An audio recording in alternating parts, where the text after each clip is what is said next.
की आज स्त्रीचं स्थान हे दुय्यमच आहे.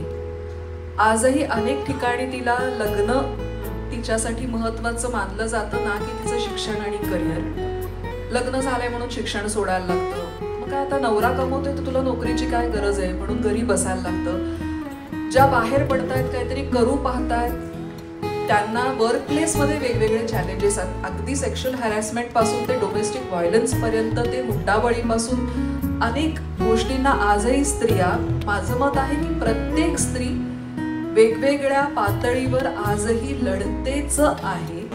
आत्मसन्मानासाठी लढते आणि काही बेसिक काय म्हणतो आपण त्याला रिस्पेक्टसाठी पण झडणाऱ्या आणि लढणाऱ्या स्त्रिया आजूबाजूला आहेत. तर मला असं वाटतं की आज आपण इथून इथपर्यंत आलोय, पण तरी बराच प्रवास आपल्याला अजून करायचा आहे.